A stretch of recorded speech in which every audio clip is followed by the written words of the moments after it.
M T സാറിൻ്റെ തിരക്കഥ സിനിമയാക്കണം എന്ന് ആഗ്രഹിക്കുന്ന തലമുറയിലെ യുവ തലമുറയിലെ പലരിൽ ഒരാളാണ് ഞാൻ.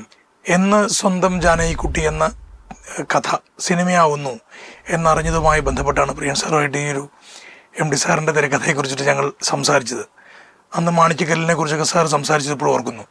ഏതായാലും അതിനുശേഷം മനോരഥങ്ങൾ എന്ന കഥകളുടെ ഒരു സീരീസ്, എം ടിയുടെ കഥകളുടെ ഒരു സീരീസ് വന്നപ്പോഴാണ് എനിക്ക് അദ്ദേഹത്തിനൊപ്പം അസിസ്റ്റന്റ് ഡയറക്ടർ എന്ന നിലയിൽ സഹകരിച്ച് പ്രവർത്തിക്കാൻ പറ്റിയത്. എം ടി സാറിൻ്റെ കഥകൾ എടുത്തു നോക്കിയാൽ അതിലെല്ലാം നായകൻ വളരെ കുറച്ച് മാത്രമാണ് സംസാരിക്കുക. നായകൻ പലപ്പോഴും കേൾവിക്കാരനും കാഴ്ചക്കാരനുമാണ്. അഥവാ ഏതെങ്കിലും ഒരു സെൻറ്റൻസ് പറയുന്നുണ്ടെങ്കിൽ അതിന് നമ്മളിപ്പോൾ പറയുന്ന പഞ്ച് ഡയലോഗുകളായിരിക്കും എം ടി സാറിൻ്റെ കഥാപാത്രങ്ങൾ പറയുക.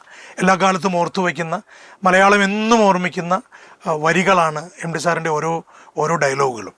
അപ്പോൾ അതിനെക്കുറിച്ച് അശ്വതിയോട് ചോദിച്ചപ്പോൾ അശ്വതി അന്ന് നമ്മുടെ ശിലാലിഖിതങ്ങളുടെ ഷൂട്ടിംഗ് നടക്കുമ്പോൾ പറഞ്ഞത്, അച്ഛൻ മറ്റുള്ളവരോട് സംസാരിക്കുന്നതിനേക്കാൾ കൂടുതൽ സ്വയം സംസാരിക്കാറുണ്ട്.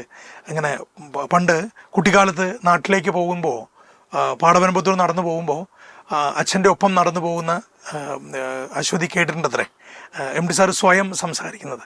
സ്വന്തം ഒറ്റയ്ക്ക് നടക്കുമ്പോൾ സംസാരിച്ചുകൊണ്ട് പോകുന്ന അച്ഛനെ അശ്വതിക്ക് നല്ല ഓർമ്മയുണ്ട് എന്ന് പറഞ്ഞു. അപ്പോൾ ഇത് തന്നെ ശിലാലിഖിതത്തിൽ ഇത് പ്രിയൻ സാറിനോട് പറഞ്ഞപ്പോൾ പ്രിയൻ സാർ അത് ബിജു മേനോനോട് സംസാരിച്ചിട്ട് ബിജു മേനോൻ ആ സിനിമയിലെ ഗോപാലൻകുട്ടി എന്ന കഥാപാത്രം അവതരിപ്പിച്ചപ്പോൾ ഏതാണ്ട് മോണോലോഗ് പോലെ സ്വയമായിട്ടാണ് സംസാരിച്ചു പോകുന്നത്.